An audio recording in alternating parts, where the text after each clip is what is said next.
Hola, ¿qué tal? Ya estamos iniciando este programa de Cavilando y hoy estoy muy contento porque se encuentra conmigo Rafael Lambarén. Buenas tardes, ahora sí que gracias por su invitación. Con respecto al equinoccio, ¿a qué se refiere? Porque aparte de su sentido místico, su sentido comercial, bueno, tiene toda una gama de simbología alrededor de él, ¿no? Bueno, en época prehispánica el equinoccio como tal, hasta lo que sabemos por las fuentes que llegaron hasta nosotros de los españoles, de las tradiciones prehispánicas, ellos dividían el año en dos épocas, por decirlo así, en dos temporadas, que es el tonalco, que significa época del calor, del sol, y xopan, que es el lugar o el tiempo de lo verde, que tiene que ver con la lluvia. Entonces digamos que hay una discusión entre los investigadores a qué época corresponde del año cada una de estas dos etapas del año prehispánico, pero lo más común es pensar que xopan, que es lo verdor, es la primavera, pero estudios más recientes han indicado que en verdad tonalco es a partir del invierno y que terminaría en la época de lluvias a partir de como a mediados de agosto, que es más o menos como el 13 de agosto, que es una época muy importante en la época prehispánica, y que se supone que ahí empezaría ya la época de xopan, que sería el verdor.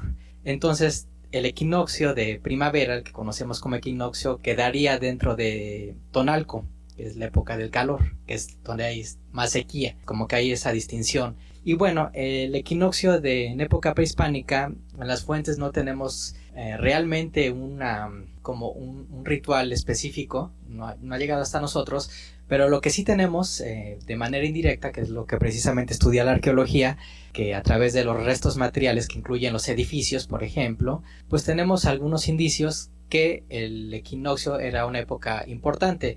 Por una parte tenemos algunos basamentos piramidales, como el más conocido que es el de Chichén Itzá, que ocurre en el equinoccio, ese fenómeno que durante el amanecer se ve que va descendiendo una serpiente en los taludes de los cuerpos de la pirámide y al atardecer pues ya va subiendo. Bueno, el significado es cuando empezaba, digamos, la época del sembrado, más o menos se realizaba por esas épocas.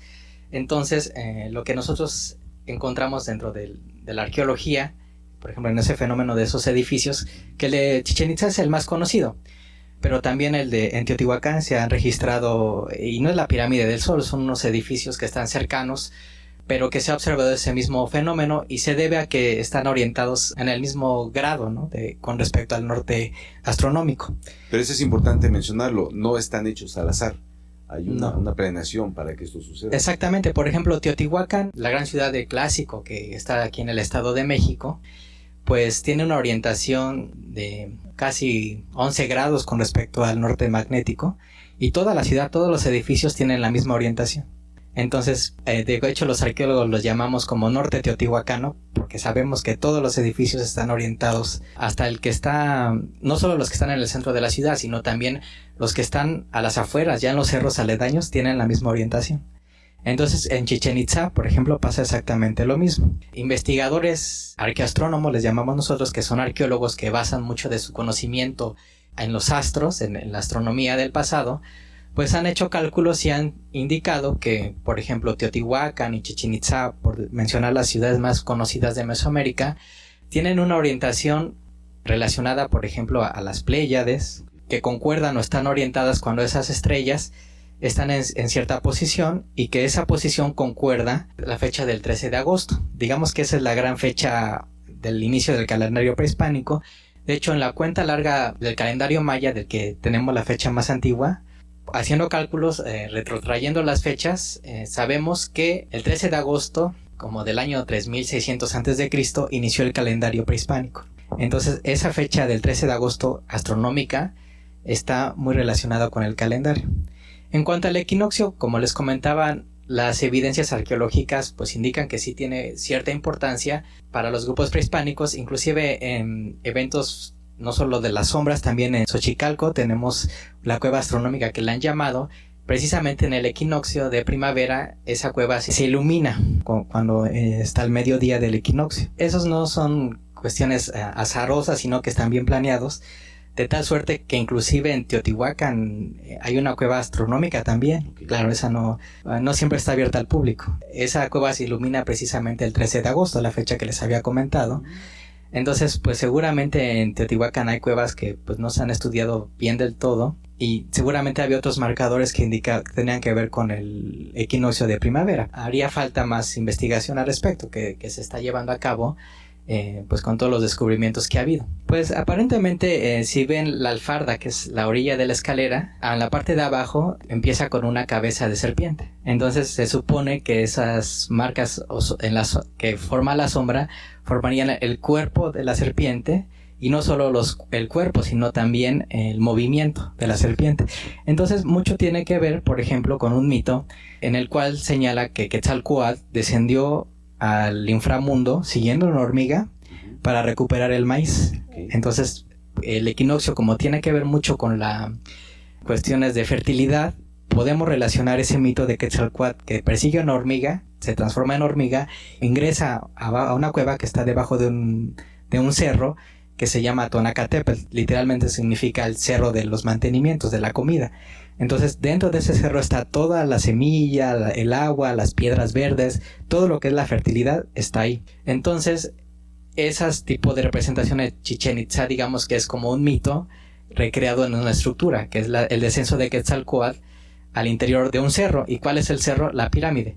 Los basamentos piramidales, que en México usualmente llamamos pirámides, son representaciones de cerros. Entonces todas las ofrendas que se encuentran en el interior de esos cerros o pirámides, pues recrean ese mundo primigenio de los mantenimientos. Entonces por eso las pirámides dentro, en muchas tienen ofrendas que son de ollas con maíz, piedras verdes, que las piedras verdes significan el agua. En Mesoamérica no hay jade, entonces los llamamos jade, pero en verdad jade hay en China, por ejemplo. Lo que las piedras verdes que vemos aquí son otros minerales. Porque en el caso, por ejemplo, de Chichén Itzá, tengo entendido que está construido sobre otra pirámide, ¿no? Estudios más recientes, lo acaba de comunicar la UNAM, que encontraron vestigios de lo que podría ser un cenote debajo de la pirámide, ¿no? Exactamente, entonces todo eso está conectado, es lo que te comentaba. Ese cenote es la cueva primigenia, sobre la cual está el cerro, que es la pirámide, y efectivamente todos los basamentos en su cúspide tienen un templo. Entonces la pirámide es la estructura y el templo es lo que es, digamos, los cuartos o el edificio donde está ya el adoratorio y se realiza el culto.